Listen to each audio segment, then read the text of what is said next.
On behalf of the planning team, I bring greetings and welcome to the 2014 Institute of Agricultural and Natural Resources Big Ideas Seminar. And our focus is building science literacy through engagement and community and environmental stewardship. The goal of the Big Ideas Seminar series is to create a community of research and practice that brings together multiple partners around the theme of science literacy and community and environmental stewardship, food, water, and natural resources. We thank you so very much for your engagement and participation thus far in the spotlight sessions. I would like to thank our virtual viewers who are just joining us now for the keynote speaker. Now for our featured event. I'm so excited I can't hide it. So before we get started with our keynote, I would like to first introduce, our welcome is going to be done by the College of Education and Human Sciences Dean Rodger Kstelic. Yes, there you are, right there. So she's going to come and provide our welcome. And also our Associate Dean, Dr. John Peterson, is going to provide the welcome of our keynote as well. So Dean Kstelic, if you can come and provide us a welcome.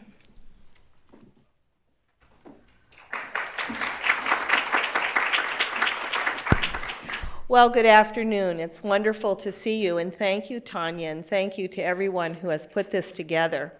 I have to tell you, I've been at UNL now for 12 years, and in that whole time, this idea of really lifting science up and looking at science from the very youngest person to the very oldest, looking at science across communities, looking at science that is taught inside families, inside schools, in non-formal education settings, and looking at science as the exploration of the world, seeing that all areas of science are valuable and important and special. All of those concepts have been contributing to this big idea. There have been people all over campus who have wanted to see this become a reality. So congratulations. In some ways, it seems like a first step, but in reality, it's in the center of a journey that began quite some time ago and will go far beyond just this day. So congratulations. It's a nice milestone in the process. On behalf of the College of Education and Human Sciences and on behalf of Extension, I would like to welcome you to this very special day. When I look out across the audience, one thing that's really nice is I know a lot of you, and we come from all parts of the campus. Many different departments are represented here. Departments that, traditionally at UNL, we talk about City Campus and East Campus and INR and Academic Affairs. And in this room, there isn't any big sign on your head that says which of those things you are. You are all people who are interested and excited about science, about encouraging people to explore science. And to me, one of the most important things is looking at science as something that you might choose as your profession, but also science is something that everyone needs in their life and that everyone needs to understand better. I'm an early childhood person, and I can tell you that very young children do not have to be coerced into being interested in the world and how it works. And they have a terrific attention span. I have been lucky enough to watch 2-year-olds sit, 4 or 5 of them, sit at the base of a tree watching cicadas very slowly open their wings. It took about 45 minutes for that to happen. And they were intrigued. They were enthralled. They made announcements. Oh, look what's coming next. So from a very early age, people are interested in science. I took my nephew to the lead lodge. He was about 5 at the time, and he announced that the trees there must go to school. And I said, well, tell me what made you think that? And he said, because they all have name tags. And that's how he thinks of people. That represents school to him. What I'm trying to convey to you is this total immersion in science. And I love it when I see our students come here to UNL. Some of them who, as I say, have chosen science as their profession. But I also hope that people who never choose science as their profession, the poets and the artists and the family therapists and the dietitians, not that they don't have science, I know I'm going to get told about that one, but the point is that science is part of all of our lives, and I think that's part of this big idea, that everyone can rejoice in science. Lots of people can play a role in communicating about science, and lots of people can help celebrate science. And our speaker is going to talk to us about science and about many avenues for approaching science. And so I'm going to turn things over to John Peterson, who will introduce our speaker. And again, I'd like to say welcome, but most especially, thank you. Thank you for being someone interested enough in science to reserve this part of your day to explore this topic, and somebody who cares enough about science to want to learn more about it yourself and to be able to convey it better to others. So welcome.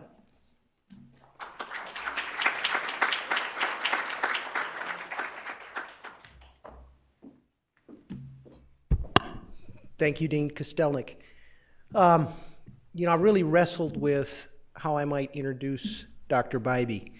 I have actually printed off some things, and gosh, if I really spent the time to read all the accolades and positions and things that he's done, we'd be here for an hour and we wouldn't get to listen to him talk. But needless to say that his position as former executive director of the Biological Science Curriculum Study, his work with PISA, with TIMS, just phenomenal in terms of the impact this individual has had on science education and science teaching in the nation. In fact, from my perspective, one of the true pioneers of contemporary science education. We are very, very fortunate to have him here. He has influenced my life significantly as a professional. I remember when I started in science education back in the 1980s, which doesn't seem that long ago, but it is, I guess, that Rodger really had a significant impact on me, even though we didn't know each other at that time. And I know he's impacted thousands, and in fact, as the developer, we heard today the story of how he developed the 5E model for learning cycle, and what did you, tens of thousands of references to the 5E model alone. So just a tremendous honor and a tremendous opportunity for us to hear from Dr. Rodger Bybee. Rodger?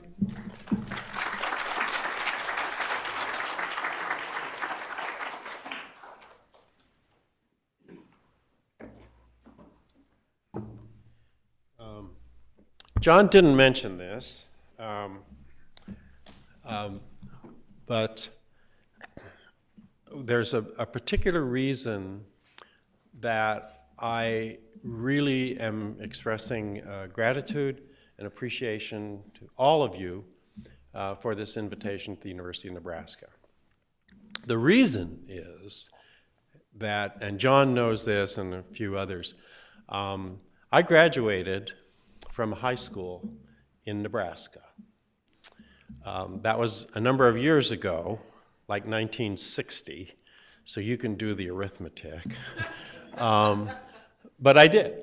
I went to 4 years in Kimball County. Then it was Kimball County High School, clear in the far western, the Panhandle. Now it's just Kimball High School, as I come to understand it.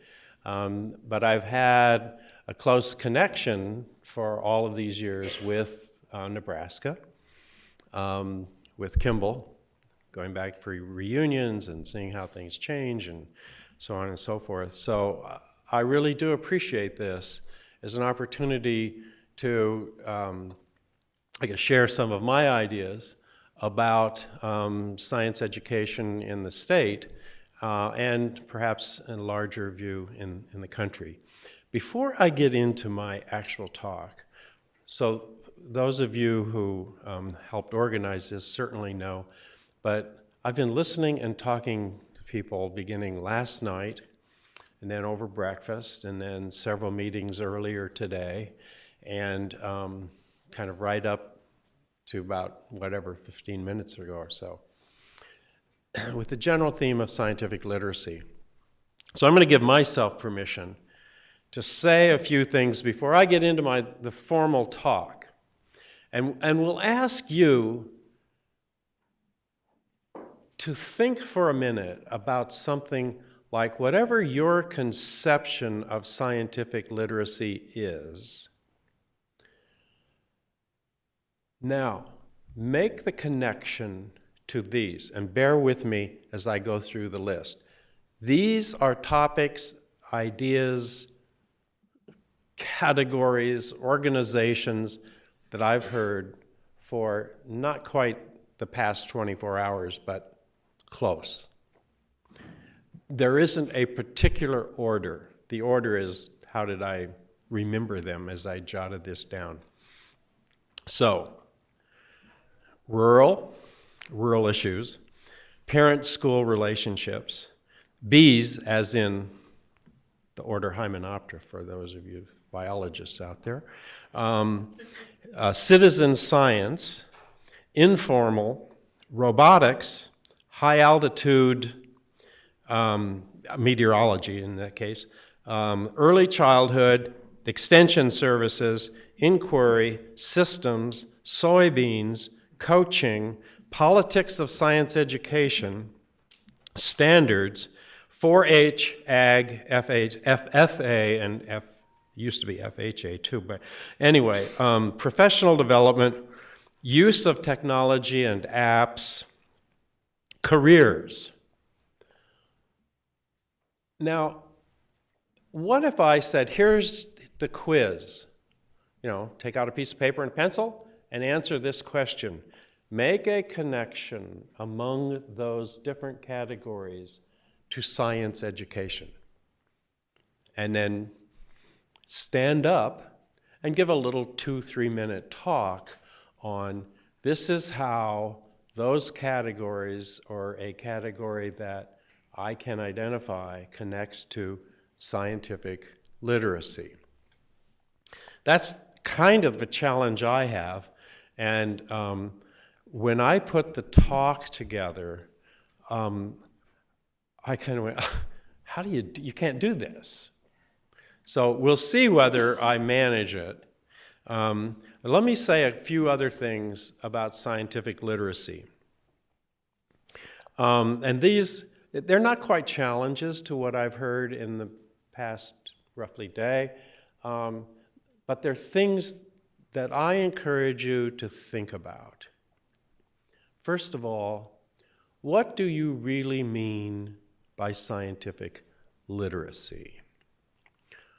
What's the overall category?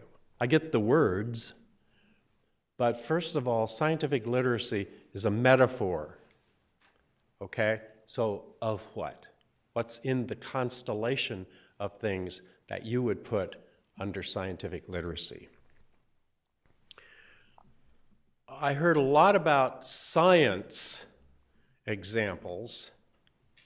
I didn't hear very much about the nature of science, a category of having individuals, citizens, understand what is the enterprise of science about, not what is the conservation of matter, what is the role of ecosystems, what's natural selection, what's other kind of laws in physics and chemistry and so on and so forth, but how does the enterprise work? How does something get into that knowledge base that we call science? So you might think about that. What are the seminar, big ideas? Let me give you a short list, because there are long lists everywhere. Your state standards, new national standards, historical national standards. There are long lists of important big ideas. Let me give you a few that at some level I heard, but would really encourage you to have some discussions to say, oh, should we be addressing those? Should we be thinking of them? If you put into context, scientific literacy has something to do with what citizens should understand about their world and be able to think about their world. Here are a few things to think about. Models. What is the role of a model in scientific thinking, in the nature of science, and what scientists do? Scale. How do we think in terms of scale of systems and ideas in the world around us? What are the really, really, really small things and the really, really, really big things? And how do we increase our citizens' understanding of scale? I just used this word, but I'll use it again as another category. What about systems? Can individuals think and understand in terms of systems? I realize there's an inquiry, part of the inquiry program is thinking in terms of systems, but can you generalize that? Can you have citizens in the state say, all right, I know if I think of Nebraska as a state system, not science, but a state system, or a communication system in Lincoln, or the economic system in Scottsbluff, around. Can you do that? Can the individual say, well, for systems, there are components, there are boundaries to the system, there's flow of information, energy, resources within a system, there's feedback in a system. So maybe I should think about those things as we kind of learn to understand the capacity of systems and what they do and how they stay in balance and get out of balance sometimes and so on. How about sustainability? Those are 3 S words, by the way. Get the 5 E's, the 3 S's. I'm going to give you 3 C's here in a minute. Sustainability becomes kind of an important theme these days, and how can we work on sustainability?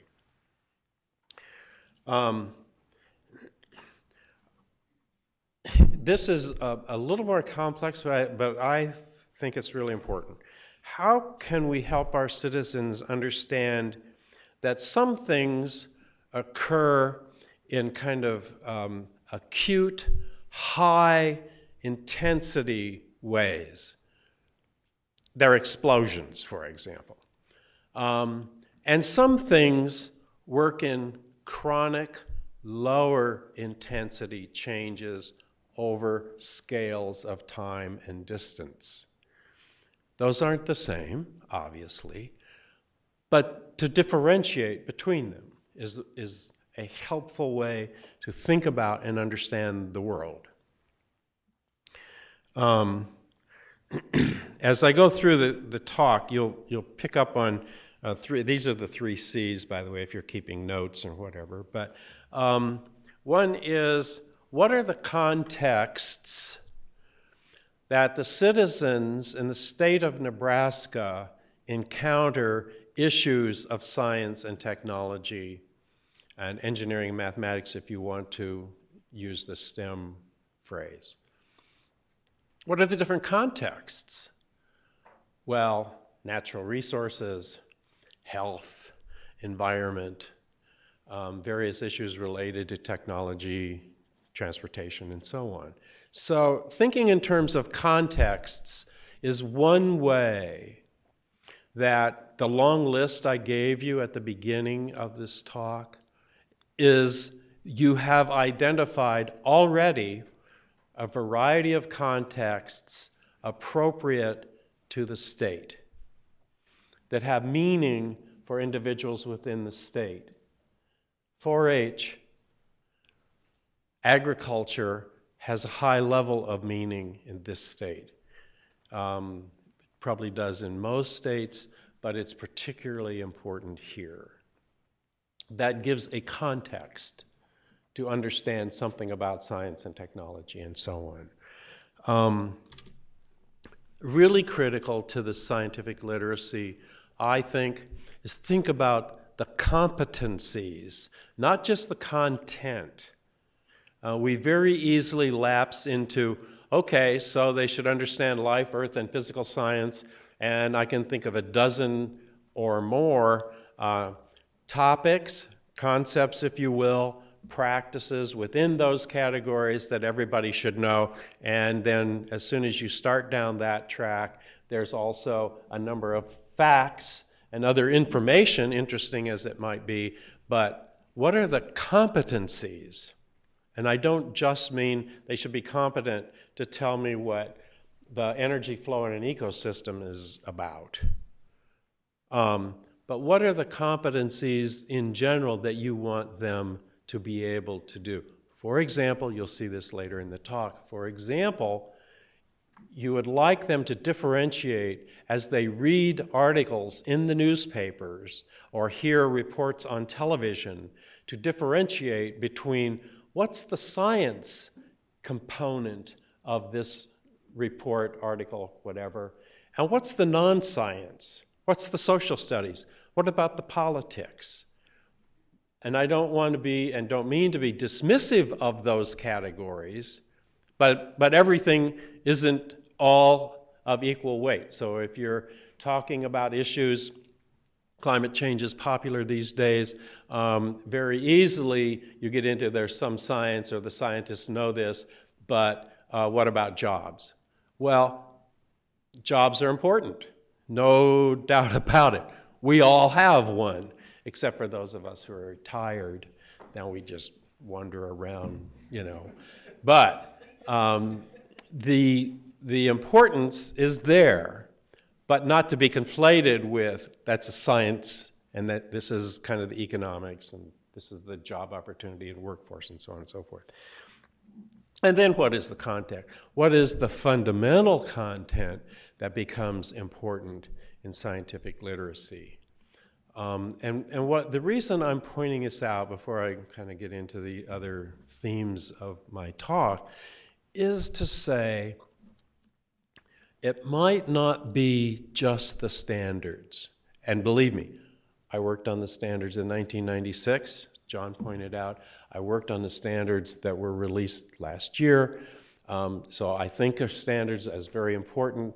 I can give you rationale and judgments. I can also tell you why oftentimes there's more in them than most teachers appreciate or even really want. There are kind of political reasons and so on and so forth. I'll come back to that later in questions if you wish. So let me kind of not go on with what I'm pointing out here, but give some formal points, and then come back. I'll answer any of the questions and such that you would like later, if I can get this to work. Will it work? Technology, the magic. I'm going to give just a brief overview. I'm going to give some, and you'll notice that I put reflections on all of these. This is my way of softening kind of, you know what, I'm not going to give you the whole thing. I'm going to kind of mention some things and then give some reflections and go on. Scientific literacy, standards, STEM, environmental stewardship, and then we're going to open for questions and discussion. So you will have time to answer, or for me to try and answer questions and such. Scientific literacy. Well, the origin and history really as far as we are concerned in the science education community, an individual named Paul DeHart Hurd kind of made scientific literacy important in the late 1950s in an article in which Paul said, scientific literacy has to do with the capability, competency, he didn't use the word, it's mine, but with the capability of individuals to understand the scientific role of various issues and apply science to their lives. In today's, some of the words I heard today, that's the citizen science orientation.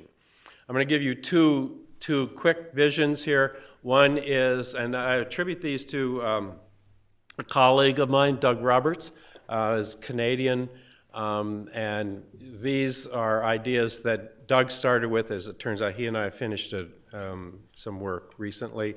And think of two visions of scientific literacy.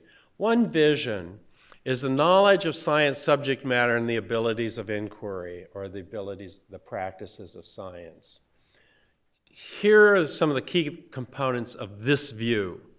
It is internal.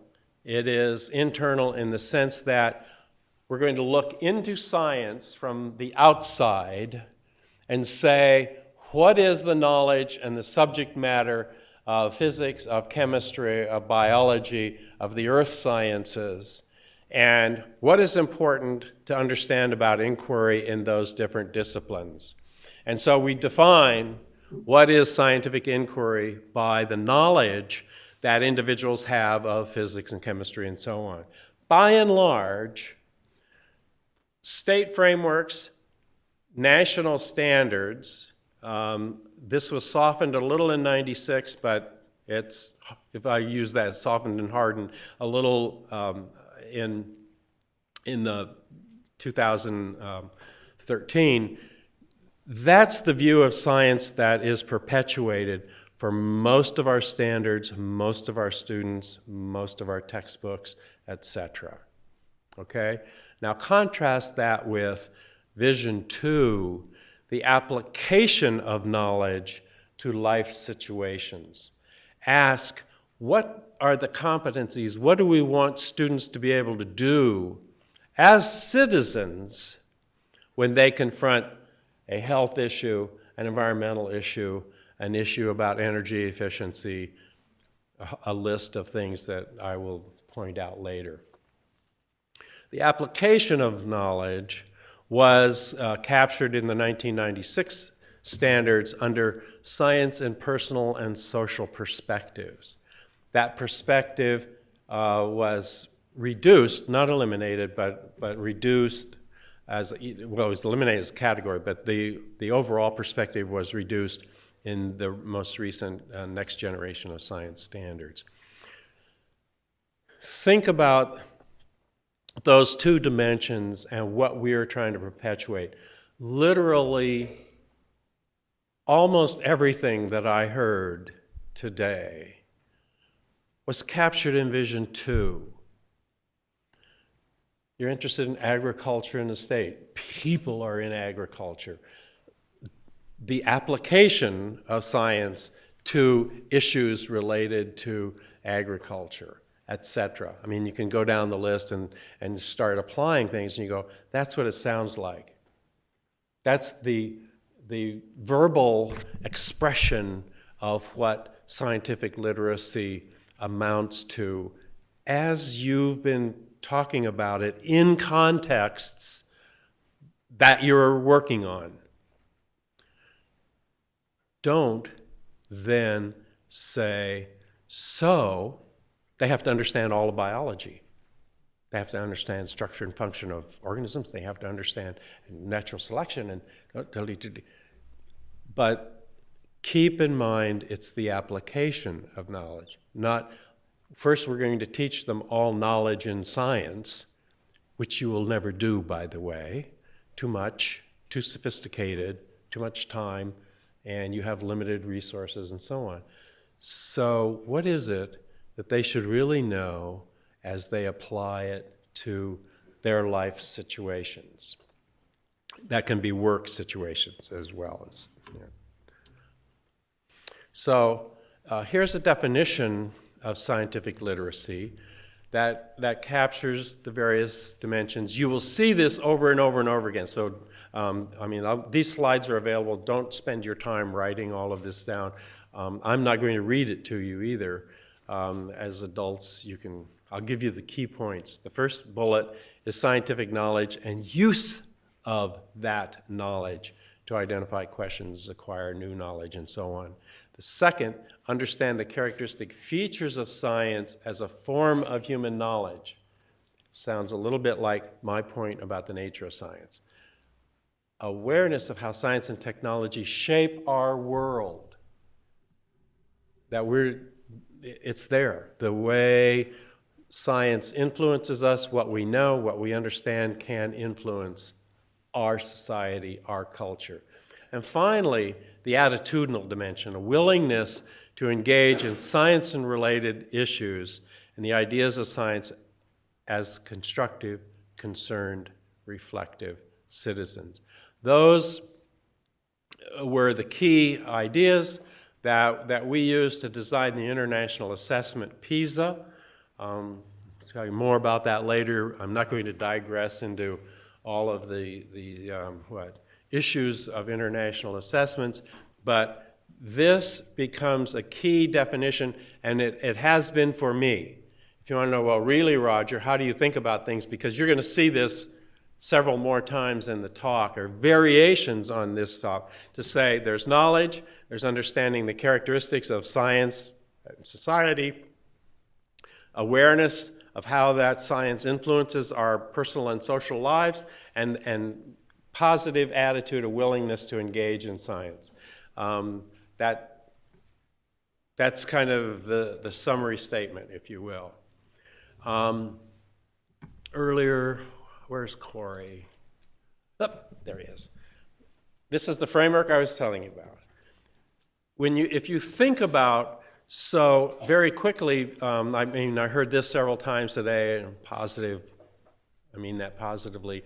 People said, well, we have this idea, and so now we're going to develop some curriculum materials to do X or Y or Z, whatever, out of the long list. So if you think about this, this is, by the way, the overall framework for the way we designed and we thought about items. There are actually units with items within in a PISA assessment. But if you think about this as, what if you translated this and you thought about and approached it as it was a curriculum framework? So you start on your left by saying, what are some life situations that involve science and technology? You've got those, okay? You don't need to invent them. You've got them. You've been thinking about them. You're using them already. But then those life situations require you to identify scientific issues, explain phenomena scientifically, and to use scientific evidence as you make a decision, you form a policy, you have some attitude, something you're going to do with it. So how do you do those? 3 simple statements, but on balance, fairly complex, okay? In order for you to do that, requires what you see on the far right in the scheme. What do you know about the natural world, the knowledge of science, about how science itself works, that's knowledge of science and like a nature of science. And then attitudes, how do you respond to scientific issues? What is your interest? How do you support scientific inquiry? And what responsibility do you have for issues of the environment, resources, and so on? Now this is, in general, the framework that we use to design the science component of the 2006. It's been varied somewhat for the 2015 science assessment in PISA, but it is a different way of thinking about how to structure curriculum, what's important, and what does scientific literacy look like when you begin translating it into curriculum instruction and so on. Standards. I'm switching topics here. Origin and history. The origin of standards, let's see, really came into our kind of lexicon discussion in the late 1980s from an education point of view. But standards have been around for a very long time, at the turn of not the most recent century, but the century before, from 1900s to 2000. Or from 1800s to 1900s, actually. The quick example is that Harvard had a series of laboratories that students had to complete in high school before they could enter Harvard College. And saying, oh, sounds like standard, doesn't it? You have to be able to do this before you can advance to somewhere else, a test, if you will. And so the idea, not stated as standards, but standards have been around for some time. So it's like we just didn't invent these in 1980s, late 1980s. In science, we developed in the early 1990s, we developed standards, came out in 1996, and most recently we just released the next generation science standards. And state standards have been around for approximately the same, like 20, 30 years and so on. The two sets of national standards have influenced state standards. In some cases, the next generation science standards that I'm going to talk a little bit more about have been adopted by states to date. There are 10 states that have, well, 9 states in the District of Columbia have adopted the next generation science standards. There are some reasons that states adopt the standards and just kind of move on. I especially, for example, see that in the state California has done that, and right away there are various local, regional education units are working at how do we begin the professional development of teachers to implement the standards, to reform curriculum and so on and so forth. That is possible. 10 states are moving forward. It is the case that many states, for all kinds of reasons, political reasons, timing, legislative, et cetera, are probably not going to implement the next generation science standards as written, but they are certainly looking at those standards, and the key ideas, many of the key components of the standards will be influential and some way or another influence state standards to varying degrees. So let me go through, well, I mentioned Harvard Laboratories, yearbooks in the 20th century. I mean, the list goes on, okay, so I won't elaborate on this idea of standards. This quote actually, I included it because of the scientific literacy and the fact that this is a quote from the 1996 standards, we want to create a vision of scientifically literate person, and standards for science education established will allow the vision to become a reality. Part of the justification for that statement was that we did include science and personal and social perspectives. We included the discipline-based concepts and tried to reduce the number in 1996. And we included inquiry in those standards as a content area. And so inquiry had a dimension of content. It's something that students would learn, and also as teaching strategies. Across the meetings today, I heard guided inquiry kind of over and over again. That's fundamentally the idea that we had in 1996 standards, and tried to implement it and express it both as content outcome and as instructional strategies. Here are some points that I would have you think about standards, including state standards, by the way, okay? Not just national, but state standards, though I said NGSS in here. Nothing perfectly aligns with standards except the standards themselves. So you can spend money and you can run around and try and do all of the alignment, but ask yourself, if whatever you're starting with and saying, does X or Y or Z align with what I'm starting with, those are the standards then. Do you see what I'm saying? It's like, okay, if you start with the state standards now and say we want to see how everything aligns with them, the state standards are the current standards and we're not going to change them much because we want to make sure everything aligns with them.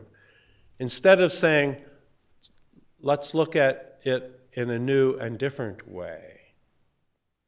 So what are the key features of the standards? And what are they trying to accomplish?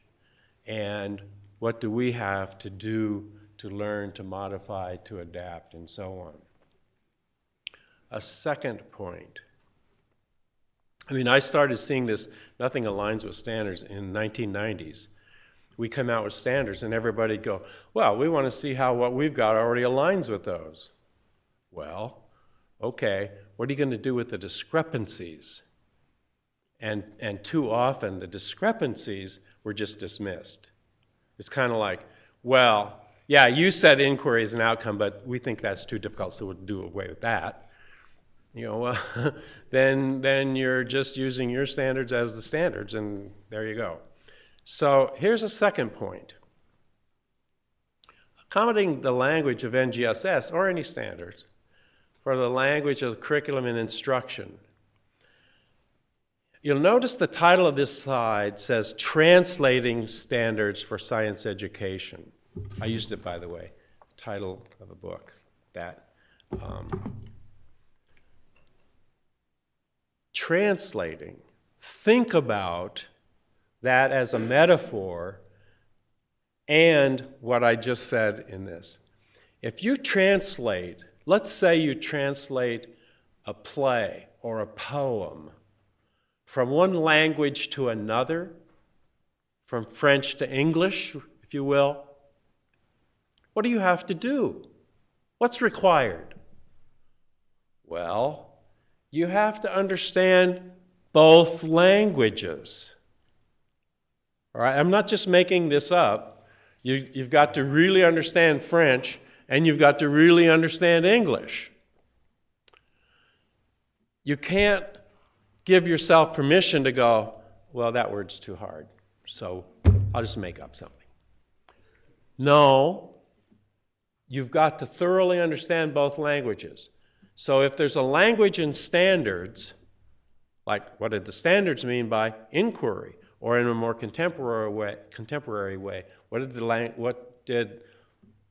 does performance expectations mean? That's in the standards. It's in the framework upon which we built the standards. So it means something. And to not just go, I don't get it. So standards. I'll do something else. Excuse me, it means something. All right? It's also really important, and I'm going to make this as the next slide after this one. It's also really important to understand that there's a language for curriculum and instruction that's also important. And that when you translate, there are inevitably some trade-offs, just because if you use back to the translate a poem or a play or something, history, culture, there are differences. And it's important to know those differences in the translation and not just kind of go, it's too difficult. Or I don't want to understand enough about one to really translate it. The reason I'm making a point of this is I've seen it already in the next generation science standards of people going, I'll use what I know already as the basis for judging something new. Recognizing different dimensions of education, I'm going to do this, the 4 Ps is the next slide, and understand the limits and possibilities and accept the trade-offs. Accept the trade-offs in what you're doing is you translate standards especially into curriculum and instruction. And I'll tell you, I went through this little exercise, well, it's part of the book. I went through that exercise, and I'll tell you already that when you translate to curriculum and instruction, there's a richness and there are opportunities that we couldn't even imagine in putting the standards together. And those opportunities are when you start thinking about teaching and learning and what opportunities you can give the students from a science point of view. It's much richer than the standards. Standards are complex and all kinds of things, but the opportunities when you get to the classroom instruction or designing instructional materials, curriculum, there are a lot of opportunities that can be very, very exciting and enriching. You don't need to read all of this. I'm going to tell you what the 4 Ps are and what the point of the slide is. This has helped me some time ago. I started kind of put this idea together, and I'll talk to you about it in terms of scientific literacy. First of all, they're just different categories, at least 4 ways to think about what goes on in education and what you hear about in schools and programs and discussions like today and like go on in the state and in the nation and so on. The first is purposes. So if I said, and I heard it today, our purpose is to encourage enhanced scientific literacy. Here's the good news. Almost nobody is going to stand up and go, that's really crazy.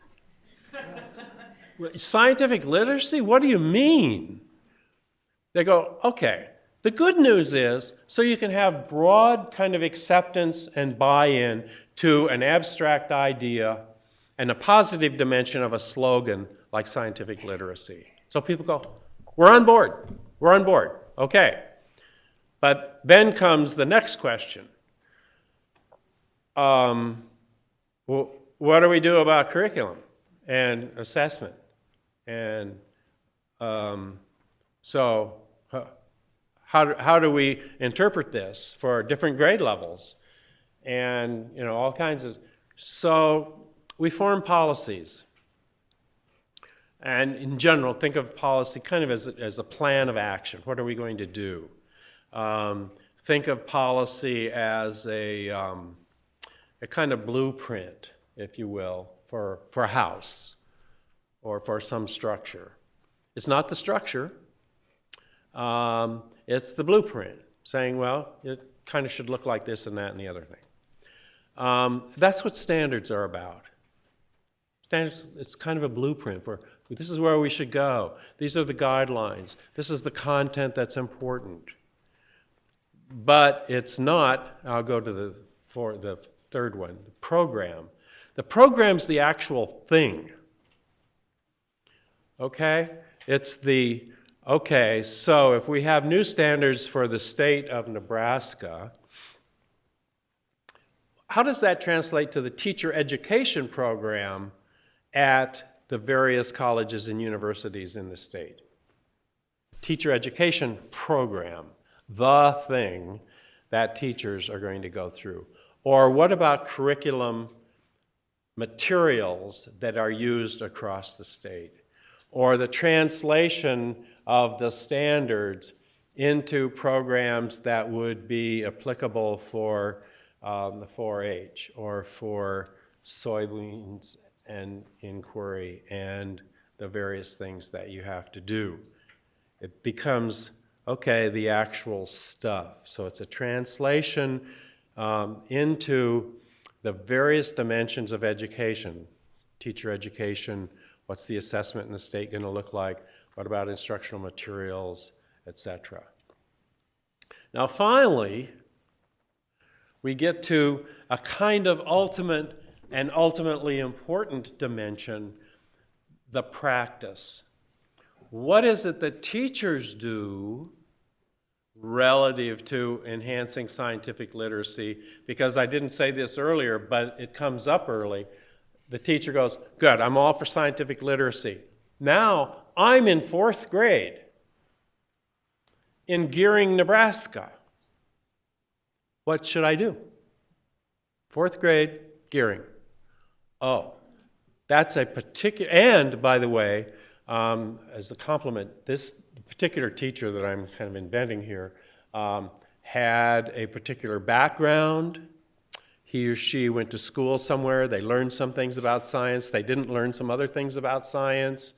They have a personality. They have a teaching style, all of which is to say it's a set of unique characteristics in a unique classroom. Rightfully so, the teacher can say, what about my 30 kids? How do I approach them? So that teacher has to make judgments and understand the final translation of the standards into programs is what he or she does in the classroom in the interaction with the students. That's the ultimate translation and the heart of what I think we should be paying attention to. It's not to be dismissive of the other stuff, but it's like, this is what it gets down to. Teachers, students, content, practices, teachers, students. What is that interaction like, and what do we do to support and enhance the teacher's ability to enhance learning?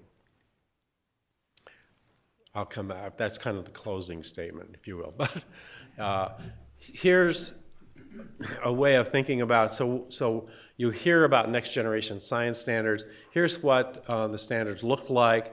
You'll see in the middle, oh boy, thanks, Tanya. In the middle, you see this science framework, which was the basis for developing the next generation science standards. And I think one of the things we did in this round was we really worked with 26 states that signed on to the development of standards early on, which brought in a lot of political worth and power. Instead of, in the 1990s, I can tell you, we developed the standards at the National Academy and then said, there they are. We just kind of thrust them out to the world. The world used them, but we didn't do anything about the politics and understanding that much about. So the real change is, the real implementation is at the state level, and kind of from there to school districts and so on. And that is kind of the flow of information, the flow of the standards to practice. There are three key things that I want to point out about these standards. That they work earlier when I said performance expectation is a key point of the new standards, and it is based on the framework. Said that performance expectations are to combine, to integrate three dimensions: scientific and engineering practices, which think about for today. Think of inquiry as roughly the same category.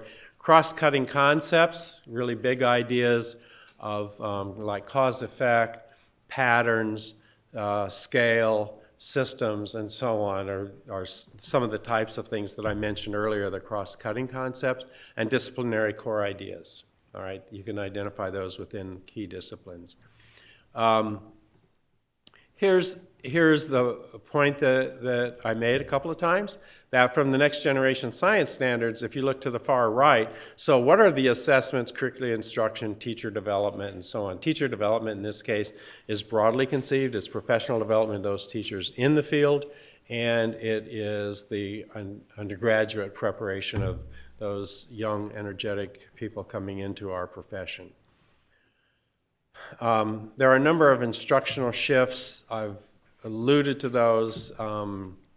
I'll come back to those if you really want. I'm going to try and accelerate through this so we have ample time for questions. Some of the key questions that teachers ask about the new standards, and I think they're going to ask them regardless of what the state of Nebraska does about standards.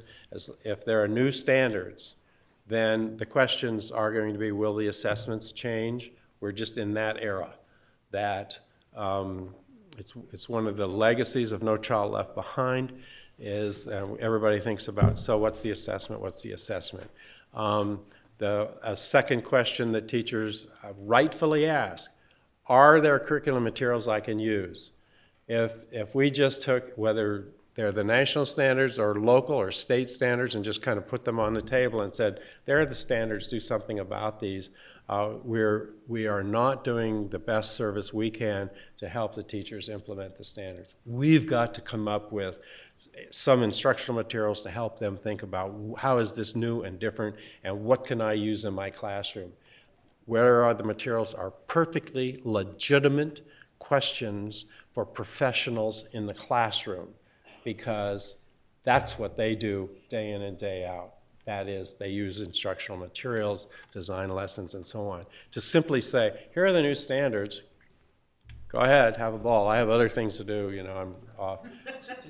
But to really attend to, these are the real things, and we're going to help you. I'll go back and use the theme that I've used before, the translating these into instructional activities and thinking about where to go and how to use them and so on. STEM education, well, I could go on and on and on. I wrote just what all of you really need to know. I wrote another book on STEM education. Kind of taking this and saying, okay, look, there are two kind of major things going on in the science education community now, and, well, extending STEM. One is there are new standards, and what are we going to do about those? And there's a framework for STEM. There's not a framework for STEM. There's a framework for the standards, and so how do we attend to that, and how do we think about it? At the same time, there's this whole movement going through American education called STEM. That, by the way, gets changed all kinds of ways. To STREAM, to E-STEM, to everybody going, oh, this looks like a popular thing, so let's put our thing in there and do it. So I would really encourage you to think about, if you're talking about STEM, how do you mean it?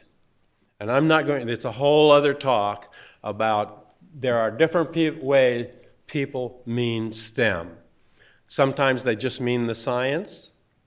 Sometimes they just mean the engineering or technology. And the mathematicians, they're just kind of there all the time.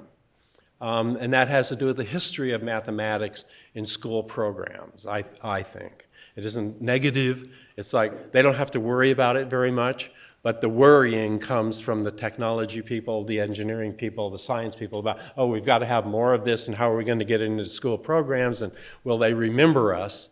And the mathematicians are going, don't worry, they'll remember us, because we're already there. We've been there, we'll be there, off we go.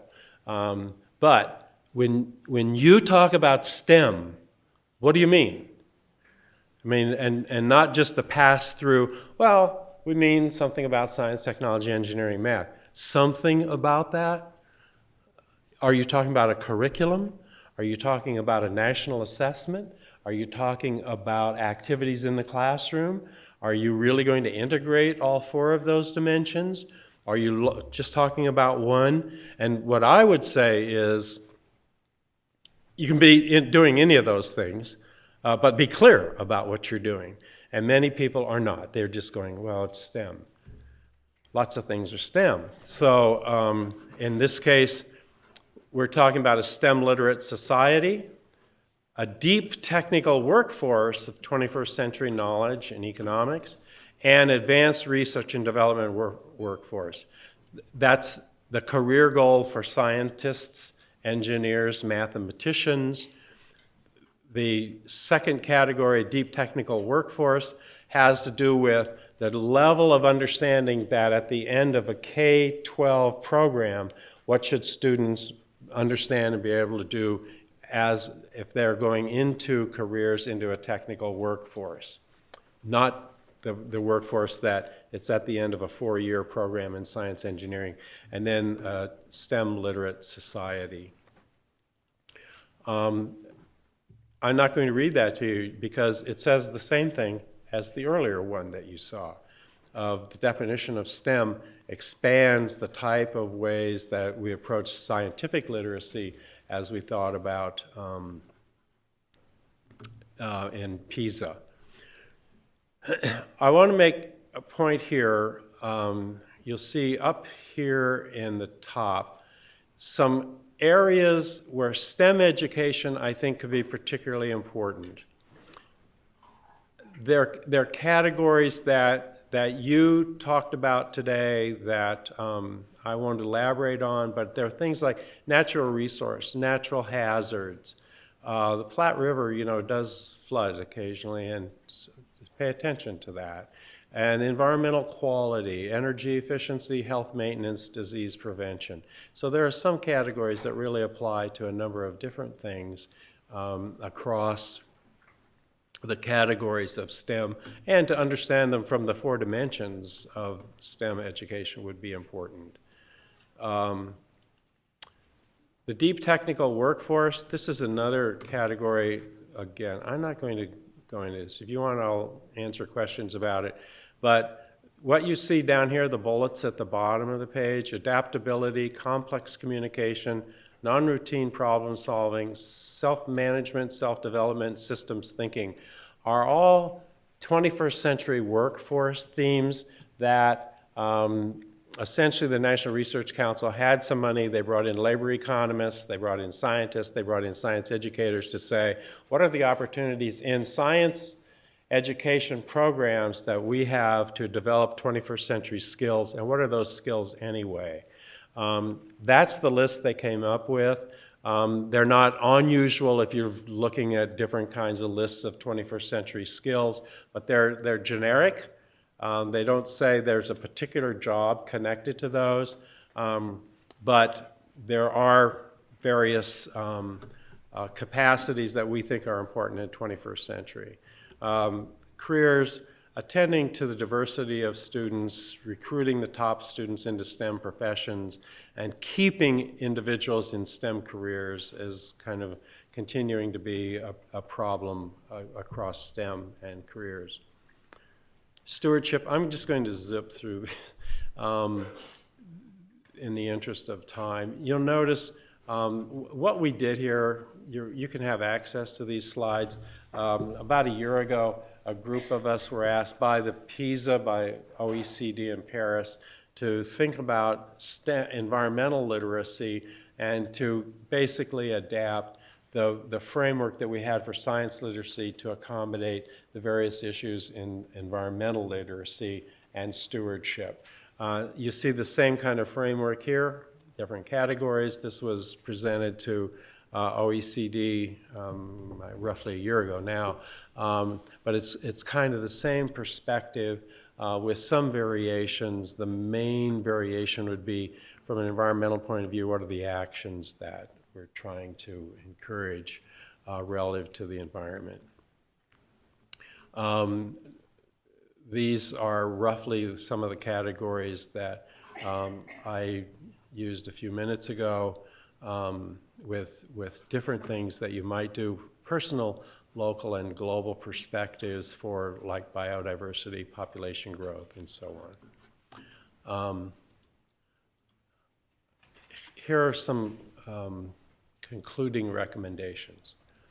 One, I really encourage you as the work goes forward, stay with the instructional core. This is an idea from Richard Elmore that I think it's just really important. In the lower left of this, the triangle, you have new standards, whether they're next generation standards or some variation on standards for the state of Nebraska. Okay, so you've changed the content, the practices, the inquiry for the state. You eventually will do that in the next couple of years in some way. What do you want to do, and how can you increase the students' active learning of that content and the practices?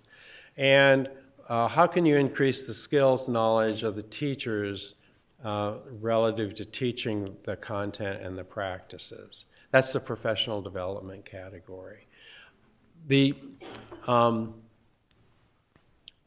Think of this, think of the instructional core as it's the content, it's curriculum instruction, It's the teacher's capacity to teach the content and so on and so forth. Think of it as a three-legged stool, okay? If you change the standards, you've changed one leg of the stool. The lower left leg would be the one that we're talking about. You've changed it. In the world of stools, three-legged stools, if you change one leg, what do you have to do to the other two if your goal is stability? A little louder. Got to change the other two. So thinking in terms of standards are changing, national, state, local, and the current curriculum, the current instructional practices probably do not accommodate what the new content, the new approach, new assessments will be. Stay with the instructional core. That's the way that you will get to the scale of change in the state that makes a difference. You don't want to run off and you'll continue to do professional development on any number of other things that don't relate to what the outcomes, the assessments will be, or change the curriculum in any number of ways that don't. So stay focused on the theme of scientific literacy and what do we do to change these and coordinate and achieve some balance and stability across the three dimensions of the instructional core. I am going to read this to you in closing to say, how do we achieve an appropriate balance between the demands of individuality and the demands of community? You hear both of those every day, I am sure. I have a very simple starting point to which I think there is no alternative. We converse.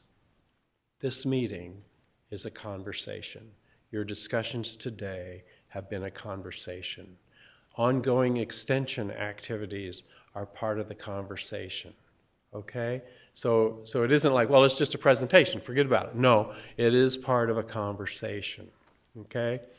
We converse informally in small groups and more formally through organizations via systematic political processes. The proper education of the public, and indeed the proper creation of publics, will not go forward in our society until we undertake anew a great public dialogue about education among our most important questions that can be raised in our society, particularly at this juncture in its history. Now, Lawrence Kremen, who's a noted historian of education, that was his statement. I will bring it to you because I think it is as appropriate today as it was in the mid-1970s. It wasn't dated. It's something that we need to do and we need to think about. And here's my last slide. It's something that I've said. We need to continually ask the Sisyphean question in science education. What should the scientifically and technologically literate person know, value, and be able to do as a citizen? And we need to answer that question. We are in, as this meeting represents, remember Sisyphus had to roll the rock up the hill and he was forever doomed to do that. What we don't do very often is stop and think about what went through his mind when he walked down the mountain at night. His daily task was over. He had those few hours to rethink his purpose, his goal, his mission in life. And in one small way, this meeting, this discussion, this day's dialogue, presentations, and so on, are the opportunities that we have in the world of education to spend a few minutes, walk back down the mountain, and think about what our mission, what our purpose is. That's the essence of this, and I thank you very much. I will answer questions, and I don't know how much time I have now. About 15 minutes. 15 minutes. Yes, sir. In the lifetime between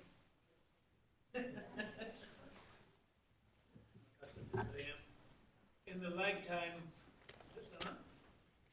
between the adoption of enunciation of standards and their application, can we also find a way to develop scientific literacy standards for those that are key decision makers, and maybe before primary elections, have those Congress people actually submitted to such a standard understanding? It's a wonderful idea.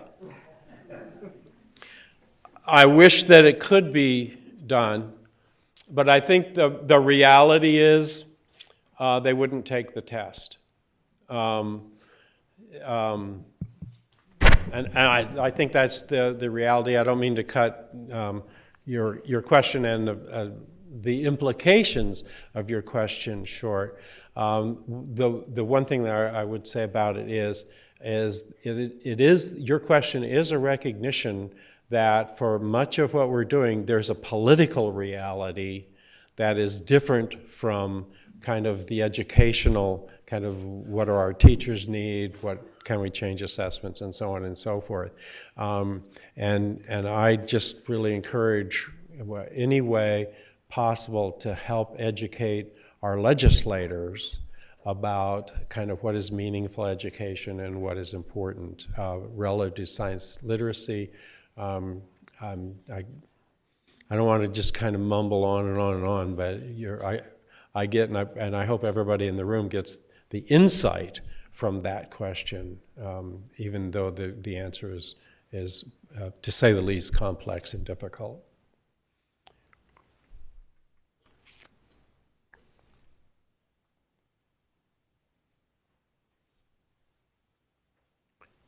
I have two questions. The first one, I'll ask them both and let you take them. The first question is, what becomes the role of the non-formal or informal educator? We've talked a lot about the formal educator in the classroom. Right. What becomes the role of the non-formal or informal educator in the science literacy movement? Mm-hmm. And then my second question is, what's your one-sentence answer to your question? To which question? The one up there. I thought I got to ask the question. I'm a teacher. Let me answer your first question because that'll give me time to think about the answer to the second question. The informal community. I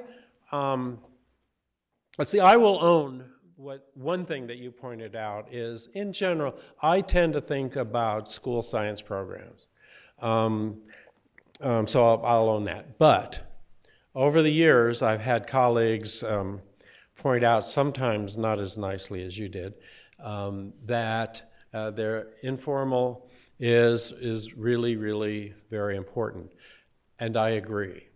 And my answer to, so what can the informal community do to enhance scientific literacy, is to look at and pay attention to what are the outcomes for, in this case, for the state, as expressed in state standards, without, maybe not the NGSS, but what is it that, in general, the state has agreed to, this is what we're trying to accomplish.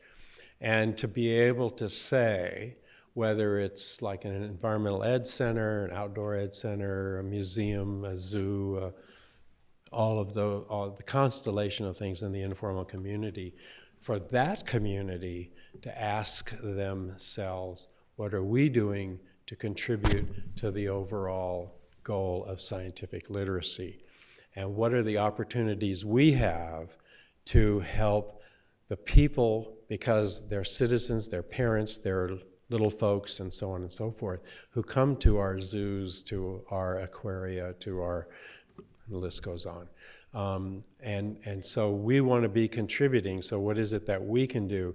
And I think in some cases to find that the informal community can do some things that we can't do in classrooms, that it's too complex, and that in many, many cases the informal community has the opportunity to create those teachable moments because of the contexts that they have already, the exciting animals and so on.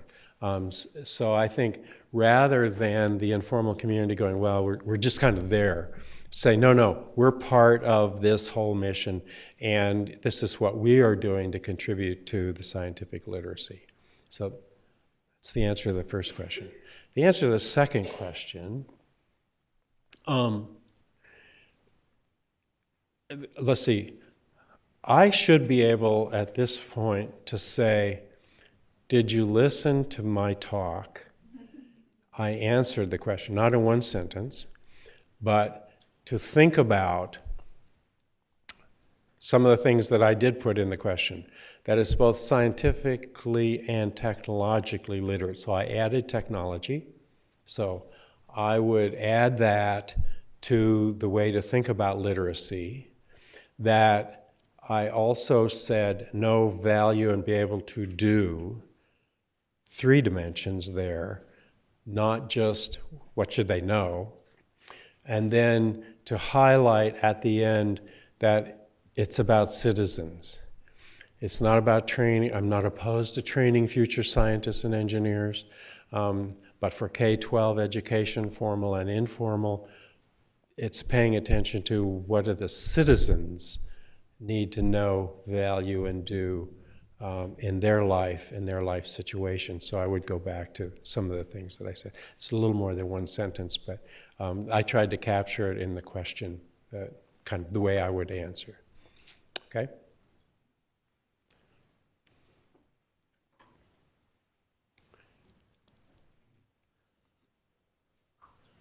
Okay.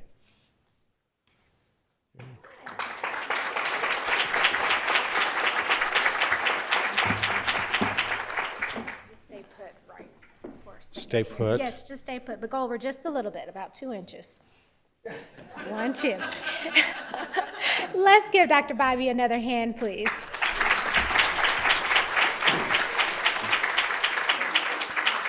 I'm full. I hope that you're full. We're full off of that scientific knowledge that you just gave us, that food for thought. And we really appreciate you allowing the opportunity for us to think more critically about how we explore the context for which we're bridging together these systems that we're a part of. See the toes? Yeah. Context and systems, that's right. Systems related to how we build the competencies, the knowledge, and the application of citizens as we engage them in science literacy. So I hope you take this opportunity for your spotlight sessions as well as the keynote to really think about how we're bridging together our work and our efforts for citizens and engaging scientific literacy. So we would like to thank you, and on behalf of our planning team, I have a small little thank you because we know that you miss the good life here in Nebraska. So this is a little something for you to say thank you so very much, and to always have, I would say Georgia on your mind, but you're not from Georgia, so only I'm from Georgia, and I only have Georgia on my mind, but for Nebraska on your mind as a thank you. Okay. Yes, yes, yes. Go Big Red. Yes, absolutely. Thank you very much. We really appreciate you, and we also thank you for lending your expertise as well. Thank you. Thank you. Indeed.